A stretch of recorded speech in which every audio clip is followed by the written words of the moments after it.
The silence of the apartment was the first thing that really hit me. It wasn't just quiet, it was an empty kind of quiet, the kind that echoes with the absence of someone you love. Claire had left before sunrise for a 2-day business trip to Chicago, a blur of perfume, the rustle of her trench coat, and a soft, sleepy kiss on my cheek. "Be good, Ethan," she'd whispered, and I'd mumbled something back, half asleep.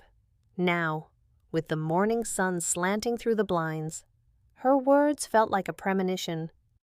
"I'm Ethan Taylor, 33 years old, a software engineer. My world is one of logic, of code, of clear and defined parameters, ones and zeros.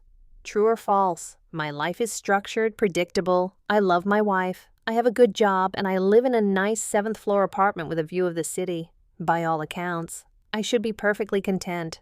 But deep inside, where the code gets messy and the logic fails, there's another person, a person I've kept hidden for most of my life. Her name is Emily." The urge started as it always did, a low hum beneath the surface of my thoughts. With Claire gone, the apartment felt like a vacuum, and Emily was rushing in to fill the space. I tried to fight it, like I always did. I made coffee, stared at my work laptop, and answered a few emails. I told myself it was just a silly compulsion, a weird habit I should have outgrown. Just a phase. I'd been telling myself since I was a teenager, borrowing my sister's clothes. Some phase. But the pull was magnetic. It was Claire's closet. It was more than a closet. It was her sanctuary, even with the door closed. I could almost smell it, a faint, lovely mix of her floral perfume, expensive leather, and clean fabric. It was the scent of her, the very essence of the woman I adored, and it called to a part of me I couldn't ignore. "Just one more time," I whispered to the empty room, the familiar, flimsy excuse I always used. "No one will ever know." My heart started to pound, a frantic rhythm of anticipation and guilt. I walked to our bedroom and stood before the white louvered doors of her closet. My hand trembled as I reached for the handle. Pushing it open was like stepping into another world, her world. Rows of dresses hung like colorful ghosts, silks and satins and soft cottons all whispering to each other. Her shoes were lined up on the floor, a neat army of heels and flats. On the top shelf, in a stylish set of hat boxes, were her wigs. She'd gone through a phase of wanting to try different looks for fashion shoots, and they remained, perfectly coiffed on their mannequin heads. My eyes landed on the dress. It was a new one, a slip dress made of nude-colored satin that she had worn to a gallery opening last week. I remembered how it flowed over her body, catching the light like liquid champagne. It was simple, elegant, and impossibly feminine. Next to it, my own closet full of gray suits and plain button-downs seemed like a prison. With a deep breath, I slipped it off the hanger. The material was cool and heavy in my hands, slithering through my fingers like water. I stripped off my t-shirt and jeans, my own clothes feeling rough and alien against my skin. The moment the satin touched my shoulders, a shiver went down my spine. It was a feeling of rightness, a click of a puzzle piece falling into place that I couldn't explain and didn't dare examine too closely. The dress settled around me, its simple cut somehow transforming my lean frame, hinting at curves that weren't there, creating an illusion that felt more real than reality. Next came the ritual, the careful, painstaking process of becoming. I went into the bathroom, where Claire's makeup was laid out on the vanity like an artist's palette. I had watched her 1,000 times, and in secret. I had watched countless online tutorials. My hands, which could type 1,000 lines of code without a single error, moved with a different kind of precision now. I started with the foundation, dabbing the cool liquid onto my skin, blending away the faint shadow of my beard and the harsh angles of my jaw. It was like painting a new face over my own. Concealer under the eyes, a light dusting of translucent powder to set it all. The feel of the soft brush on my skin was a delicate, soothing sensation. I wasn't erasing Ethan. I was revealing Emily. Then, the eyes. A soft, shimmery eyeshadow. A thin, careful line of liquid eyeliner to create a subtle wing. This was the hardest part. My hand had to be perfectly steady. One wrong move and the illusion would be shattered. I held my breath, my tongue sticking out slightly in concentration. Finally, 2 coats of mascara, making my lashes look longer, fuller. I looked into the mirror and a stranger's eyes looked back softer, more expressive. The lips were last, a beautiful shade of rosy pink that Claire loved. I carefully filled them in, pressing them together lightly. The transformation was nearly complete. The final piece was the hair. From the hat box, I carefully lifted a long honey blonde wig. It was styled in soft waves that fell just past the shoulders. I secured my own short brown hair under a wig cap, the tight elastic a strange pressure against my scalp. Then I settled the wig into place. The cascade of blonde hair fell around my face, framing it, opening it further. It was like putting on the most important part of a costume, the piece that made everything else believable. I stood back and looked at the reflection in the full-length mirror. It wasn't me. It was a woman. A tall, slender woman in a beautiful satin dress. Her makeup was subtle, her expression a little nervous but hopeful. She looked pretty, and for a dizzying, terrifying moment, I felt more myself than I had all day. This was Emily, and she was beautiful. To complete the look, I needed shoes. I went back to the closet and selected a pair of simple nude heels. Not too high, just enough to change my posture, to force me to walk with a different rhythm. I slipped my feet into them, the unfamiliar arch and the tight fit a stark reminder of the artifice. I took a few wobbly steps around the bedroom, the click-clack of the heels on the hardwood floor, of forbidden music. The morning light was perfect, streaming onto our little balcony, making the dust motes dance. I had this sudden impulsive thought, a selfie. Just one picture of Emily in the sun, a little memento to look at later, to remind myself that she was real. Even if only for a few hours. It felt risky, but the whole endeavor was risky. What was one more small transgression? I grabbed my phone. I'd left my phone on the kitchen counter. I'd get it later. I just wanted to catch the light. With a newfound delicate grace, I walked to the glass door of the balcony. The heels made me stand straighter, my hips swaying just a little. I felt elegant. I slid the door open and stepped out into the crisp morning air. The city unfolded below me, a panorama of glass and steel. It was beautiful. I leaned against the railing, letting the sun warm my face. I closed my eyes. The satin of the dress a soft caress against my skin, the gentle breeze playing with the strands of my blonde wig. In that moment, I felt a sense of peace, a quiet joy that was so rare in my life as Ethan. I felt free. I turned around, imagining the photo, smiling softly to myself as I looked back into the apartment. And then I saw it. The door, which had been wide open just a second ago, was swinging shut. A sudden, powerful gust of wind had caught it. I lunged for it, my movements clumsy and panicked in the heels. No. My fingers brushed against the cool metal of the handle just as the lock clicked shut with a sound that was as final and as terrifying as a gunshot. The automatic lock, we'd had it installed for security. It locked the second it closed. I stood there, frozen, for a long second. My heart, which had been fluttering with gentle excitement, was now a block of ice in my chest. I stared at my reflection in the glass, a wide-eyed blonde woman in a slinky dress and heels, her face a mask of pure, unadulterated panic. I was trapped on my own balcony, dressed as a woman, and my phone, my only connection to help, was sitting on the kitchen counter, just a few feet away, on the other side of an impassable pane of glass. My name is Ethan, but right now, standing on the 7th floor balcony in full view of the neighboring buildings, I wasn't Ethan. I was Emily, and Emily was in very, very deep trouble. Panic is a cold, sharp thing. It cuts through everything else, leaving you with nothing but a primal, screaming need to escape.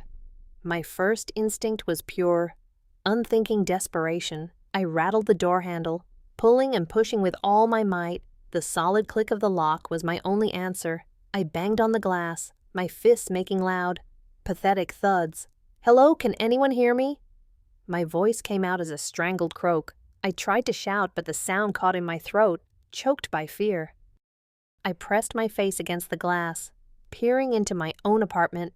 It was so close. I could see the couch, the coffee table, the corner of the kitchen counter where my phone lay. silent and useless, my lifeline, my connection to Claire, to a locksmith, to anyone who could get me out of this nightmare. It might as well have been on the moon. My mind raced, cycling through a Rolodex of terrible possibilities. How long would I be out here? Hours. Claire wasn't coming back for 2 days. I had no meetings today, no one who would miss me until tomorrow morning at the earliest. The humiliation washed over me in a hot, sickening wave. What if someone saw me? Of course someone would see me. It was a Tuesday morning. People were home. People were looking out their windows. My apartment faced the central courtyard, overlooked by a dozen other units. I was on a stage, a brightly lit, 7th floor stage, and I was the star of a show I never wanted to be in. I backed away from the door, trying to make myself smaller, to shrink into the corner of the balcony, the satin dress, which had felt so liberating just minutes before, now felt like a garish costume, a neon sign pointing directly at my shame. The heels were torture devices, pinching my feet and forcing me into a posture that felt ridiculously exposed. I teetered on them, my ankles wobbling.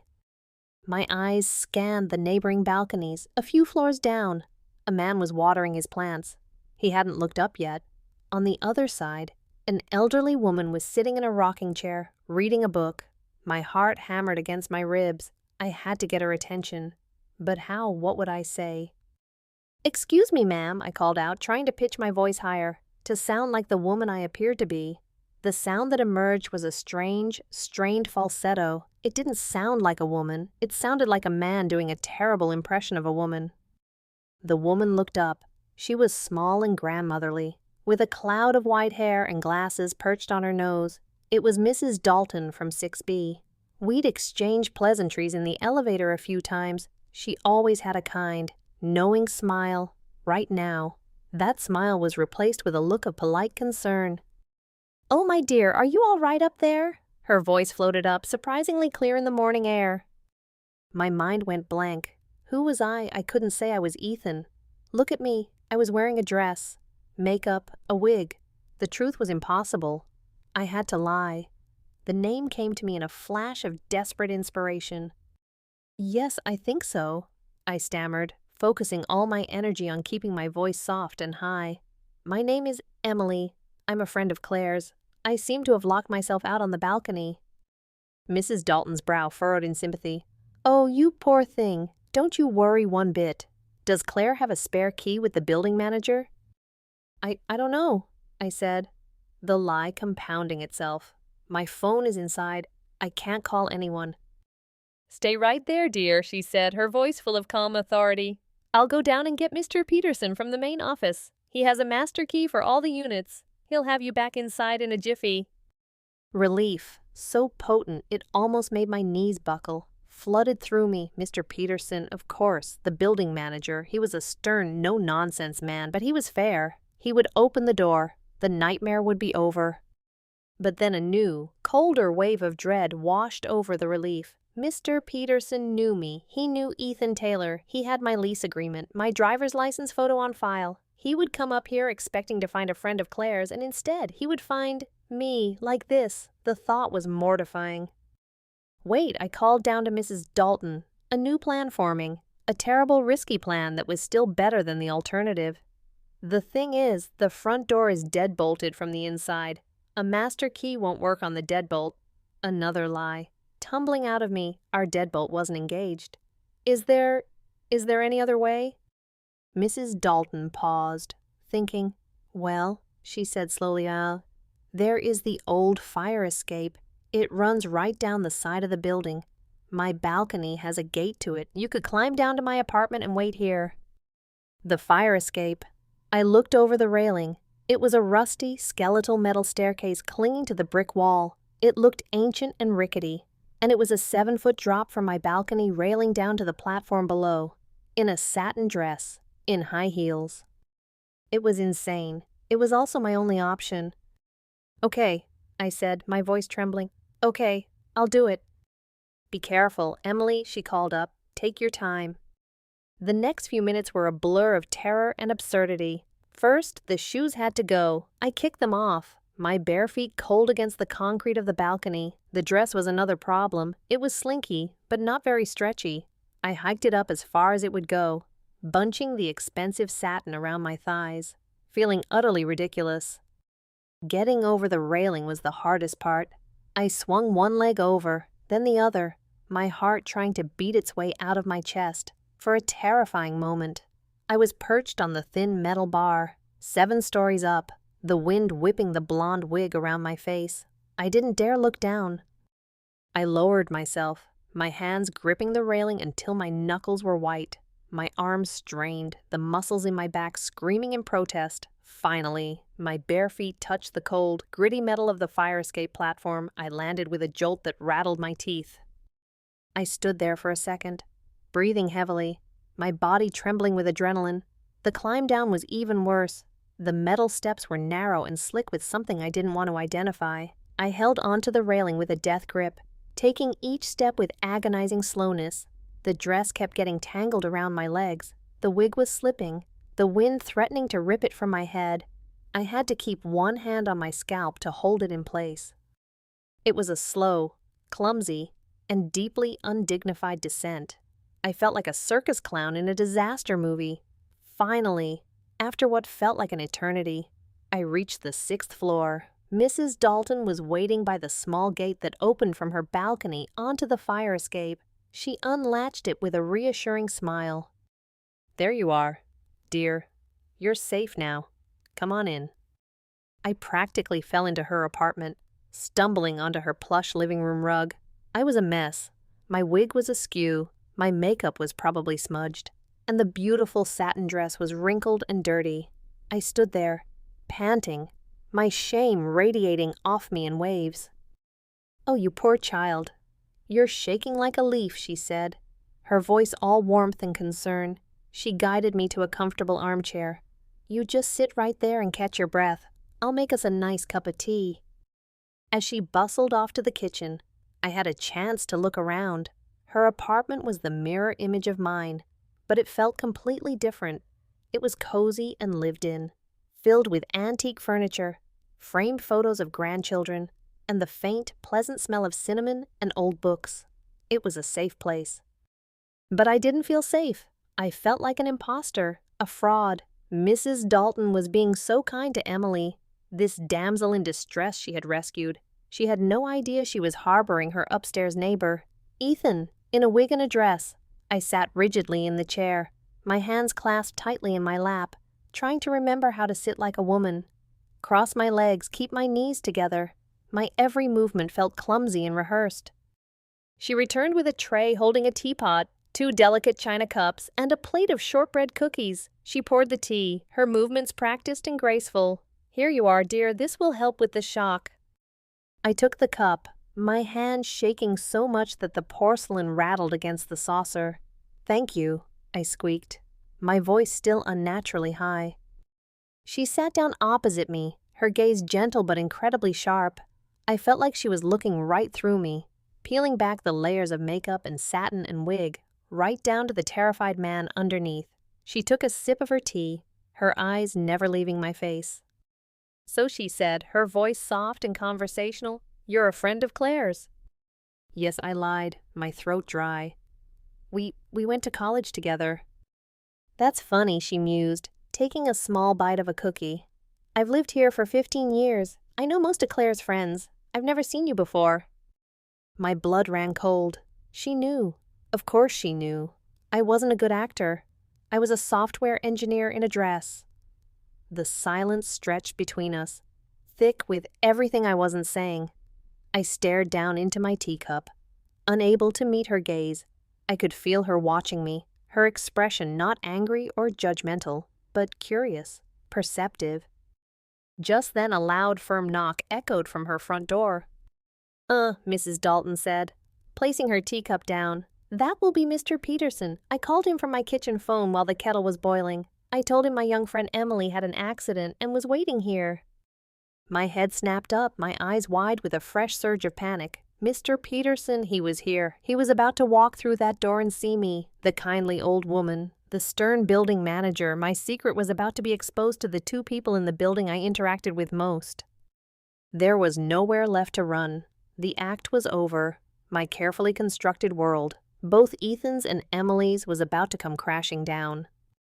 The knock came again, louder this time. "Mrs. Dalton, it's Peterson. You called about a lockout." His voice, muffled by the door, was a deep baritone that seemed to vibrate right through my bones. It was the voice of authority, of rules and regulations, the voice of the man who had my rental application on his desk, complete with a picture of Ethan Taylor, a man with short brown hair and a decidedly masculine jawline. Mrs. Dalton gave me a look. It was a complex look, one I couldn't quite decipher. It wasn't pity, and it wasn't scorn. It was something softer, something that felt almost like understanding. "It's all right," she murmured, so quietly I almost didn't hear her. Then she stood up and walked to the door. My body was frozen in the armchair. Every muscle was clenched tight, ready for a blow that was sure to come. I wanted to disappear. I wished the floor would open up and swallow me whole. I squeezed my eyes shut, as if not seeing him would somehow prevent him from seeing me. I heard the lock turn and the door swing open. "Good morning, Mr. Peterson," Mrs. Dalton said in her calm, melodic voice. "Thank you so much for coming up so quickly. My young friend here has had a bit of a scare." I heard his heavy footsteps enter the apartment. "Not a problem. Where is she? Apartment 7A. You said I've got the key right here." "She's right over here," Mrs. Dalton said, and I felt their presence move closer. I had no choice. I opened my eyes. Mr. Peterson was a big man, built like a retired football player, with a thick neck and a perpetually serious expression. He stood in the middle of Mrs. Dalton's cozy living room, looking entirely out of place with his ring of keys jangling from his belt. His eyes scanned the room and then landed on me. For a moment, there was just confusion on his face. He was looking for Emily, a friend of Claire's. He saw a tall, blonde woman in a dirty satin dress, huddled in a chair.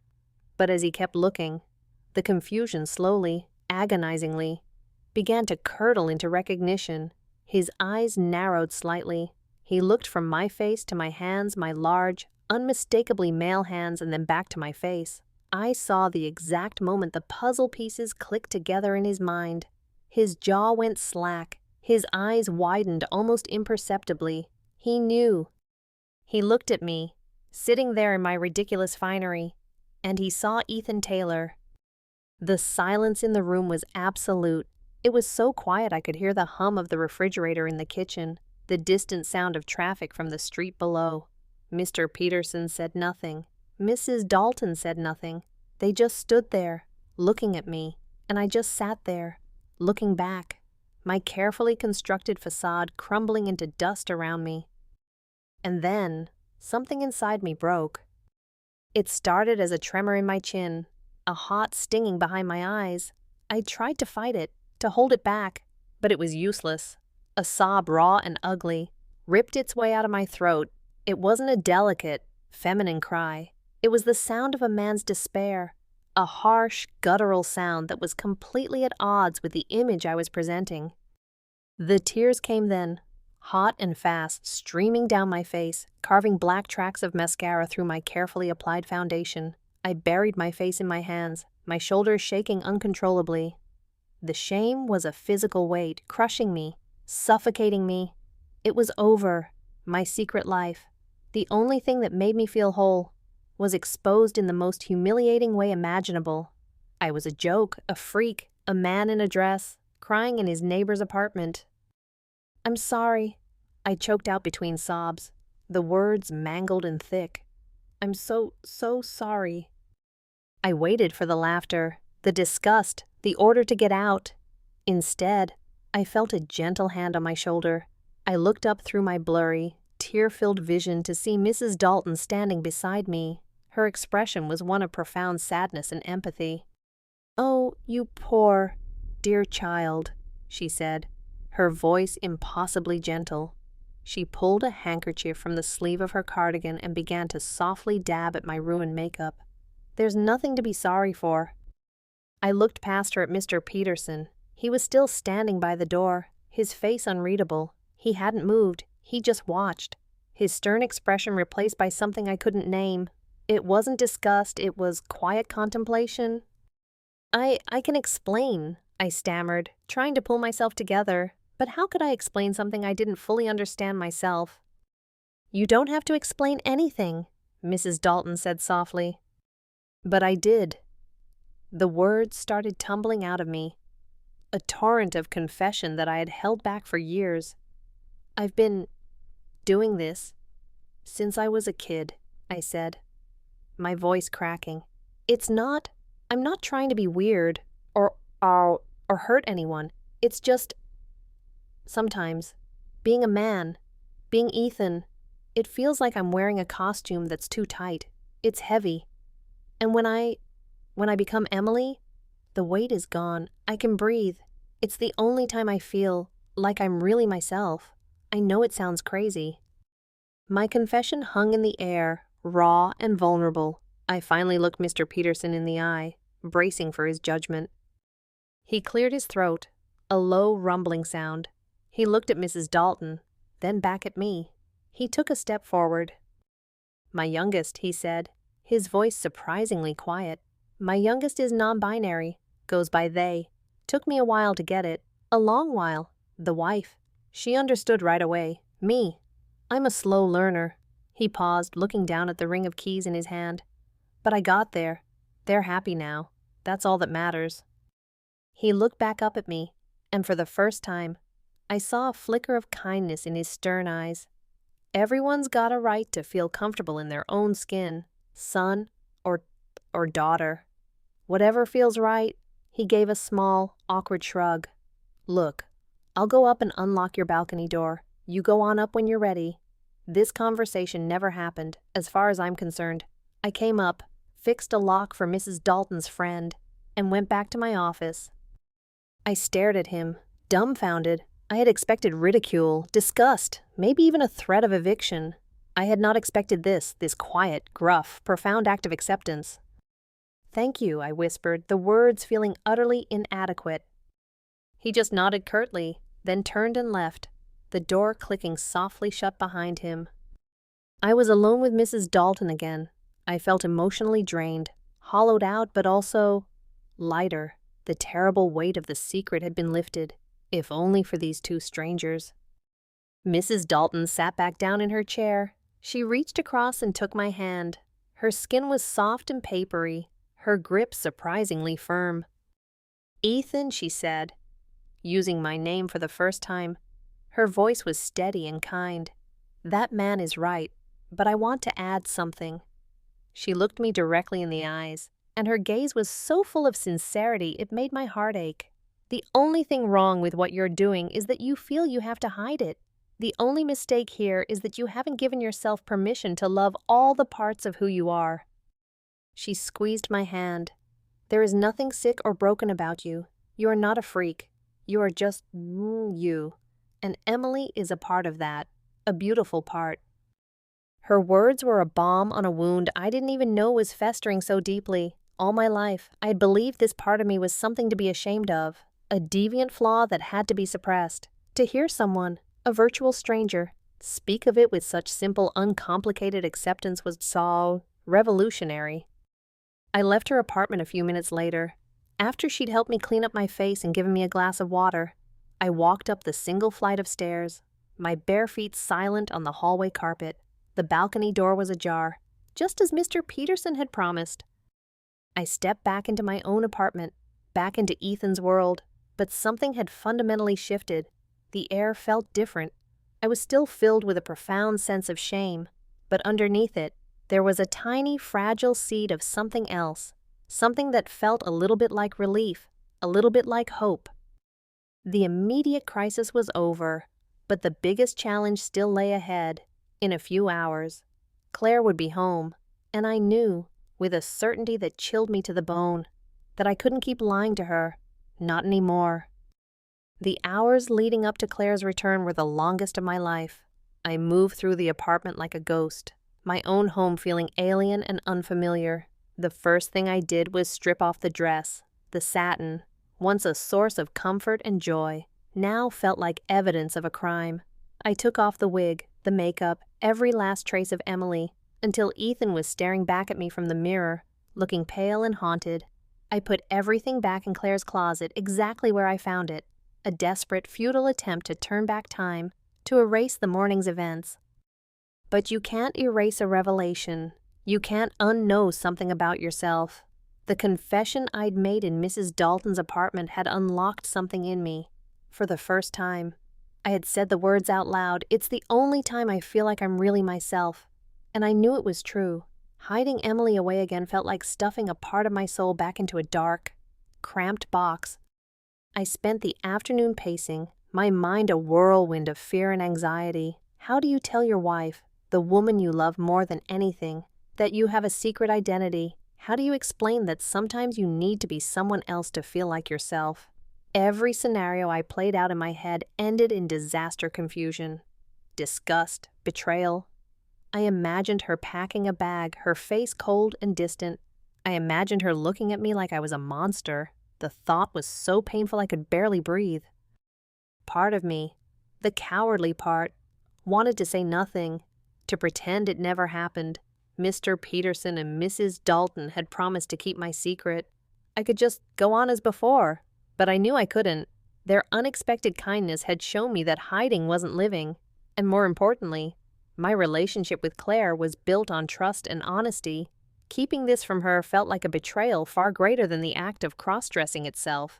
She deserved the truth. She deserved all of me, even the parts I was terrified to show her. Her flight was scheduled to land at 6, which meant she'd be home around 7:30. At 7 o'clock, I was sitting on the edge of our bed, my hands clasped so tightly my knuckles were white. The sun had set and the city lights were beginning to twinkle outside our window. It felt like I was on death row, waiting for the final walk. At 7:42, I heard her key in the lock. The sound made me flinch. The door opened and she stepped inside, dropping her carry-on bag and her purse by the door. "Ethan, I'm home," she called out, her voice bright and a little tired. My heart felt like it was going to beat its way out of my chest. "In the bedroom," I called back, my own voice sounding thin and strained. She appeared in the doorway a moment later, a weary but beautiful smile on her face. "God, what a long day. I'm so glad to be—" She trailed off, her smile faltering as she took in my expression. She knew me too well. She could read the tension in my shoulders, the fear in my eyes. "Honey, what is it? You look like you've seen a ghost." She came and sat next to me on the bed, her presence a familiar comfort that only made what I was about to do harder. She reached out to touch my face, her brow furrowed with concern. "What's wrong? Ethan, did something happen?" "We need to talk," I said, the words feeling heavy and inadequate. Her hand dropped from my face. "Okay," she said slowly, her posture becoming more guarded. "That doesn't sound good." I took a deep breath, the air burning my lungs. "Claire, there's something I've been hiding from you for a long time, for my whole life. Really." I watched as a dozen emotions flickered across her face, confusion, worry, a flash of fear. Was I sick? Was I having an affair? I had to get it out before her imagination ran wild. "It's not. I haven't cheated on you. I would never do that," I said quickly. "It's something about me, something I do." I couldn't look at her. I fixed my gaze on a spot on the hardwood floor, and I just started talking. I told her everything. I told her about sneaking into my sister's closet as a teenager. I told her about the secret collection of clothes I kept in college. I told her about the moments, like this morning, when she was away and I would let Emily out. And then I told her about today. I told her about the dress, the makeup, the wig. I told her about the balcony door slamming shut, the blind panic. I told her about climbing down the fire escape and ending up in Mrs. Dalton's apartment. I told her about Mr. Peterson showing up. I told her about breaking down and confessing everything to them. I left nothing out. My voice was a low, shaky monotone, the words spilling out of me in a rush, as if I could just get them all out. The ordeal would be over. When I finally finished, the silence in the room was deafening. It stretched on for what felt like an eternity. I kept my eyes fixed on the floor, too terrified to look at her, to see the judgment on her face. This was it, the moment my life would either continue or shatter into a million pieces. I waited. 1 second, 10 seconds, a full minute. I could hear her breathing, slow and measured, I could feel the warmth of her body next to me on the bed, but she said nothing. Finally, unable to bear the suspense any longer, I forced myself to look up. She wasn't looking at me with disgust or anger. Her expression was one of intense, profound thought. Her brow was furrowed, her lips pressed into a thin line. She was looking at me, but also through me, as if she was recontextualizing every moment we had ever shared, every conversation, every touch, every quiet look. When she finally spoke, her voice was quiet, almost a whisper. "All those times," she said, "when you seemed so far away, as lost in your own head, I always felt like there was a part of you that you kept locked away. I thought, I don't know what I thought, maybe that you were unhappy with me, that I wasn't enough." She reached out and placed her hand on my cheek. Her touch was hesitant, but gentle. "There's a softness to you, Ethan, a gentleness. I've always seen it. It's one of the things I fell in love with. You're so kind, so empathetic, more than any man I've ever known." She looked deep into my eyes, and I could see tears welling in hers. Maybe that's her. Maybe that gentle part of you that I love. Maybe that's Emily. Her words hit me with the force of a physical blow. Of all the possible reactions I had braced myself for, this was not one of them. She wasn't rejecting me. She wasn't recoiling in horror. She was trying to understand. She was trying to connect this shocking new information to the man she already knew and loved. I couldn't speak. A wave of relief so powerful it was dizzying washed over me, and I started to cry again. But this time, the tears weren't from shame or fear. They were from a place of overwhelming gratitude. She pulled me into her arms, holding me tightly as I sobbed against her shoulder. She stroked my hair, murmuring soft, comforting words. "It's okay. We'll figure this out. It's okay." We stayed like that for a long time, just holding each other in the quiet of our bedroom. The secret was out. The bomb had been detonated, and the world hadn't ended.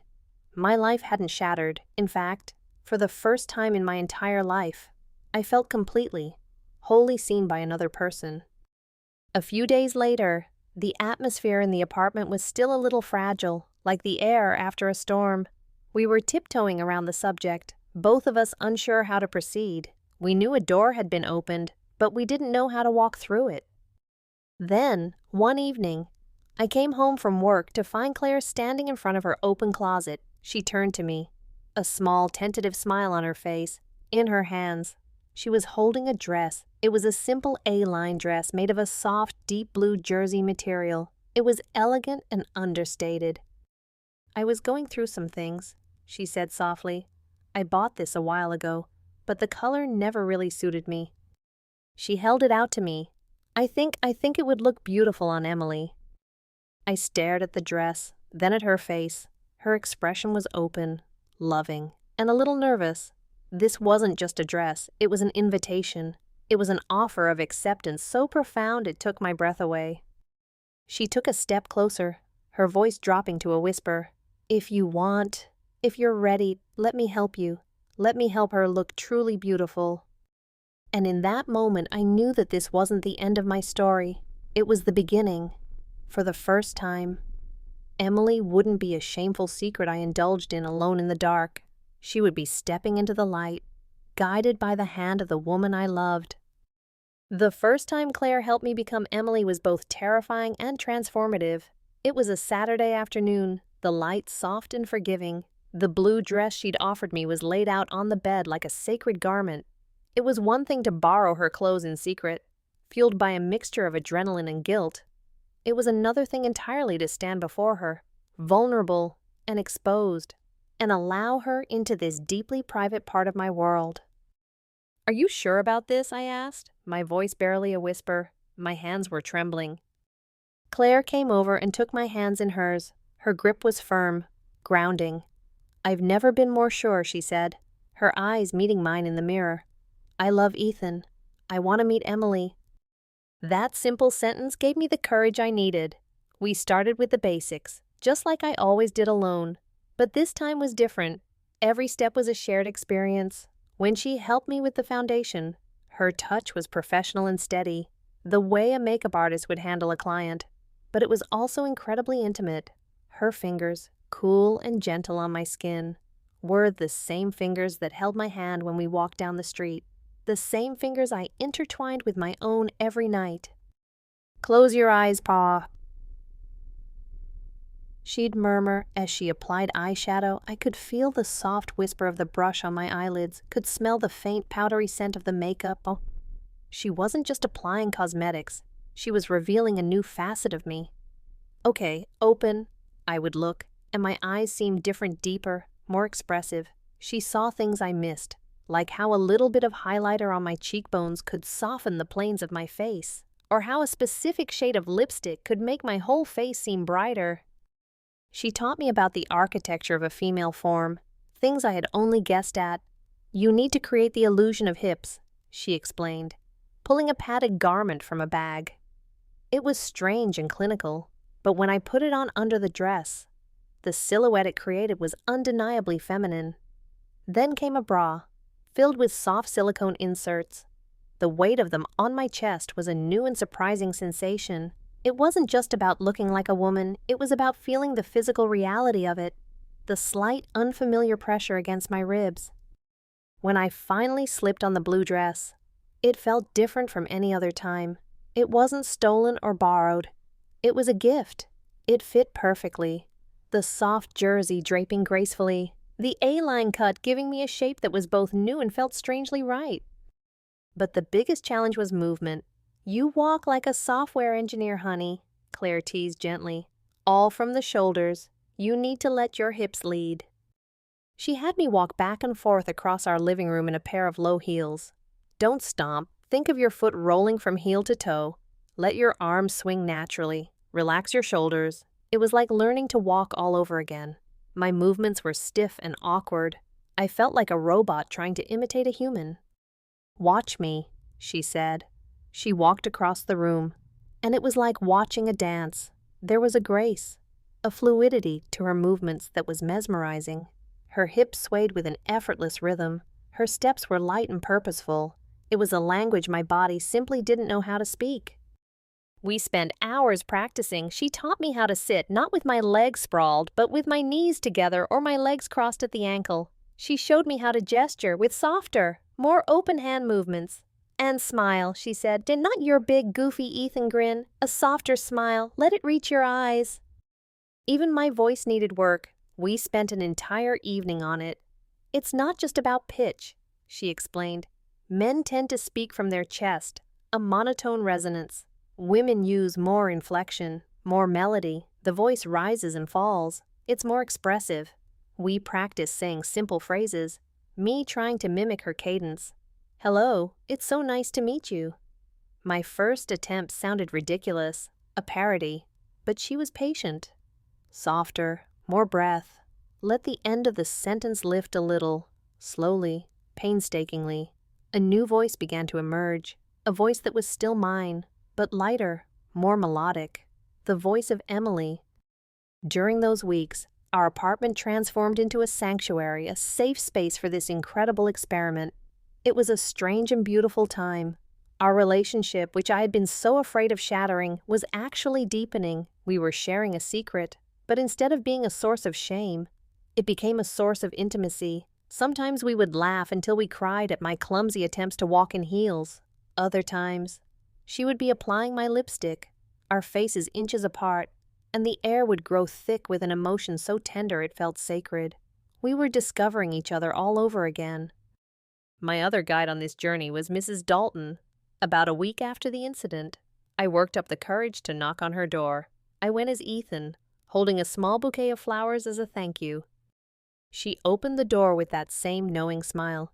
"Ethan, I was wondering when you'd stop by. Please, come in." We sat in her cozy living room, and I thanked her for her kindness, for her discretion. "Nonsense," she said, waving it away. "Kindness doesn't cost a thing." She looked at me thoughtfully. "Tell me, how is Emily doing?" The question, so direct and accepting, opened the floodgates. I told her about Claire's reaction, about our lessons. Her eyes lit up. "That's wonderful," she said. "A supportive partner is the greatest gift in the world." From then on, or rather, Emily became a regular visitor to her apartment, once a week. I would get fully dressed as Emily, and Claire would walk me down the single flight of stairs to Mrs. Dalton's for tea with the girls. Those afternoons were my finishing school. Mrs. Dalton was a fountain of old-world feminine wisdom. She taught Emily how to pour tea without rattling the cup, how to engage in conversation with grace, how to listen actively. She told stories about her life, about being a young woman in the 50s, about love and loss and resilience. She spoke to Emily as if she had known her forever. One afternoon, she showed me how to braid my wig. Every woman should know how to do her own hair, she said, her nimble, arthritic fingers expertly weaving the blonde strands. It's a form of self-care, a small way to feel put together. As she worked, she talked about the secret language of women, the shared glances, the unspoken support, the quiet camaraderie. With her, I wasn't a man playing a part. I was just Emily, a young woman learning from her elder. Even Mr. Peterson played his small, quiet role. When I, as Emily, would pass him in the hallway or the elevator, he would just give a small, almost imperceptible nod and a quiet, "Ma'am." He never let on that he knew. He never made it awkward. He just treated me with a simple, respectful dignity that meant the world to me.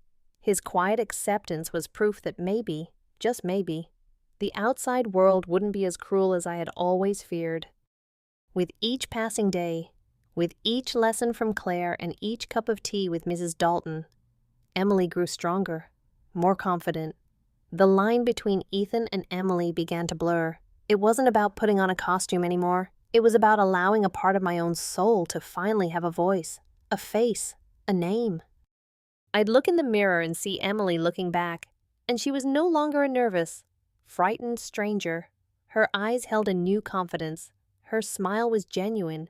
She stood a little taller, not just because of the heels, but because she was no longer hiding. She was finally, truly, becoming herself. Several months had passed since the day on the balcony, months of lessons, of practice, of quiet acceptance. Emily was no longer a secret confined to our apartment or the cozy sanctuary of Mrs. Dalton's living room.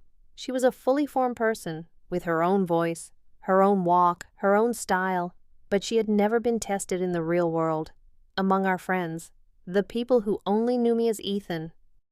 The idea came from Claire. "It's time," she announced one evening. "We're having a few people over for a small dinner party next month, and I'm going to tell them my wonderful friend Emily, who just moved to the city, will be joining us."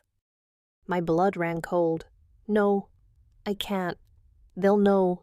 They'll look at me and they'll see Ethan in a dress. I'm not ready. "Yes, you are," she said, her conviction absolute. "You've been practicing for months. You're not the same person who is trapped on that balcony. Emily isn't a disguise. Ethan, she's you. It's time to let them meet her." The month leading up to the party was a blur of nervous energy and meticulous preparation. The biggest change was my hair. With Claire's encouragement, I had been growing it out. It was now long enough to be styled, and we had it professionally colored to match the honey blonde wig that had been my crutch. Saying goodbye to the wig was a monumental step. This was my own hair. This was real. The night of the party, I was a wreck. I stood before the full-length mirror, my heart pounding a frantic rhythm against my ribs. But the reflection that looked back at me was calm, and for the first time, it was seamlessly me. My hair was styled in soft waves that framed my face. Claire had done my makeup with an artist's touch. It was subtle, elegant, enhancing my features rather than masking them. I was wearing a simple, sophisticated black cocktail dress that Claire had helped me pick out. It fit me perfectly. A pair of classic black pumps, a simple string of pearls. I didn't look like a man in a costume. I looked like a woman. I looked like Emily. Claire came up behind me, her reflection appearing next to mine in the mirror. She put her arms around my waist, resting her chin on my shoulder. She was wearing a stunning red dress, a vibrant contrast to my black. We looked like any two women getting ready for a party. "You look beautiful," she whispered, her voice thick with emotion. "Are you ready to meet our friends?" I took a deep, shaky breath, as I'll ever be. The doorbell rang, a cheerful, terrifying sound. "That's Mark and Sarah," Claire said. "Showtime." We had a story prepared. Emily was an old friend of Claire's from her time studying fashion in New York. a talented graphic designer who had recently relocated and was staying with us while she looked for her own place. It was a simple, believable backstory. The question was, would I be believable? Claire went to get the door, and I took my position on the couch, trying to arrange my limbs in a way that looked natural and relaxed. I picked up a magazine, my hands trembling so badly I could barely hold it steady. I heard their voices in the entryway, the familiar, booming laugh of our friend Mark. And of course, you remember my husband, Ethan. Oh, but he's stuck on a work call. The poor thing, he'll be out later, but I want you to meet my dear friend, Emily. That was my cue. I put the magazine down and stood up as they entered the living room. I forced a soft, hopefully convincing smile onto my face. "Mark, Sarah, this is Emily," Claire said, gesturing towards me. "Emily, these are two of our dearest friends." Sarah, who I'd known for almost a decade, beamed at me. "Emily, it is so wonderful to finally meet you. Claire has told us so much about you." She came forward and gave me a hug. It was a light, friendly, woman-to-woman hug. My body was rigid with shock. She had no idea. Mark shook my hand. "A pleasure to meet you, Emily," he said, his smile genuine. "Any friend of Claire's is a friend of ours. Welcome to the city." I managed to find my voice. "It's so lovely to meet you both," I said, pitching my voice just as Claire and I had practiced. It came out smoothly, naturally. "Claire has told me wonderful things about you, too." They didn't recognize me, not a flicker of recognition in their eyes. They saw a woman. They saw Emily. The relief was so profound, so absolute, that I felt lightheaded. I'd passed the first test. The rest of the guests arrived, and the scene repeated itself. Our friends, people I had played poker with, people who had been to my wedding, all met Emily, and they all accepted her without question. The evening passed in a surreal haze. I found myself chatting easily with the other women about work, about the challenges of moving to a new city, about a new restaurant downtown. I helped Claire serve drinks and clear plates. I found myself laughing, a lighter, more melodic laugh than Ethan's. I wasn't just playing a role anymore. I was inhabiting it. I was living it. At one point, I was standing on the balcony, the very same balcony where my nightmare had begun. The door was wide open. I was sipping a glass of wine, talking to Sarah. The night air was cool, the city lights a glittering carpet below us. "You have such a lovely, calming presence, Emily," Sarah said to me. "It's funny, you remind me a little of Ethan. He has that same kind of quiet thoughtfulness." I nearly choked on my wine. "Oh," I said, forcing a laugh. That's very flattering." "It's a compliment," she said. "He's a great guy, a little reserved. Maybe it's like he's always holding a little piece of himself back, you know?" "I think I know exactly what you mean," I said, a small secret smile playing on my lips. Later in the evening, Mrs. Dalton and Mr. Peterson arrived. They were the only ones, besides Claire, who knew the truth. Mrs. Dalton, looking elegant in a lavender dress, came right up to me and gave me a warm hug. "Emily, my dear," she said, loud enough for others to hear, "you look absolutely radiant tonight. Doesn't she look radiant, Mr. Peterson?" Mr. Peterson, looking uncharacteristically shy in a sports coat, just nodded and mumbled, "Evening, ma'am. You look very nice." The simple gesture of normalcy from him, in front of everyone, was another brick solidifying my new reality. Towards the end of the night, as the party was winding down, Mrs. Dalton took me aside. She pressed a small velvet-wrapped object into my hand. "This is for you," she said softly. I opened it. Inside was a beautiful silver brooch in the shape of a butterfly, its wings detailed and delicate. "Oh, Mrs. Dalton, it's beautiful," I whispered. "I can't accept this." "Of course you can," she insisted, her eyes twinkling. "A butterfly is a symbol of transformation, of metamorphosis. It spends a long time hidden away in a chrysalis, changing, becoming what it was always meant to be. And then one day, it emerges, and it flies." She patted my hand. "Once you find the courage to change, my dear, you've already learned how to fly. Tonight, you flew." Tears welled in my eyes. I hugged her tightly. "Thank you," I said, the words encompassing so much more than just the gift. "Thank you for everything." After the last guest had left, Claire and I stood in the middle of our quiet living room, surrounded by the happy debris of a successful party.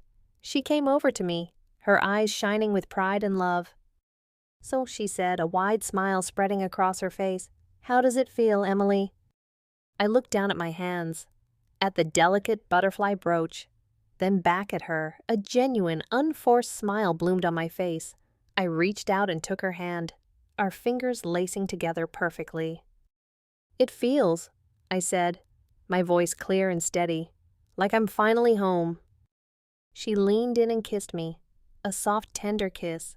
It wasn't the kiss of a wife to her husband. It was the kiss of a woman to the person she loved, in their truest, most complete form. It was a kiss of absolute acceptance, of shared triumph. It was the kiss of freedom. The next morning, I woke up feeling a sense of peace I had never known before. The sunlight was streaming into the bedroom, and Claire was still asleep beside me, her breathing soft and even. For a moment, I lay there, just existing, feeling the gentle weight of my own hair on the pillow, the smoothness of the sheets against my skin. There was no anxiety, no knot of guilt in my stomach. The frantic, hidden duality that had defined my life for so long had finally settled into a calm, integrated whole. I slipped out of bed, pulling on a simple white sundress. It felt as natural as putting on a pair of jeans used to. I made a pot of tea, my movements unhurried, and carried my cup out to the balcony. I sat down in the same spot where, months ago, I had stood in a state of pure terror, a prisoner in my own home. The door was propped open. A gentle breeze drifted in, carrying the distant sounds of the city waking up. The air was fresh and clean. I took a sip of my tea, the warmth spreading through me. Looking out over the city, I thought about the journey that had brought me to this moment, the fear, the shame, the years of hiding. It was a lifetime spent feeling like an actor playing a part, never quite believing my own performance. I was Ethan Taylor, the reliable software engineer, the quiet husband.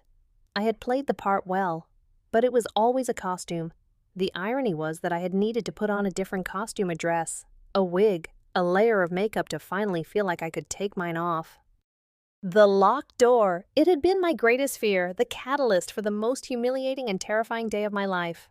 But as I sat there, free and at peace, I realized the truth. That glass door was never the real prison. The real prison was the one I had built inside myself, wall by wall, secret by secret. For 33 years, it was a prison of fear, of societal expectations, of a rigid definition of what a man was supposed to be.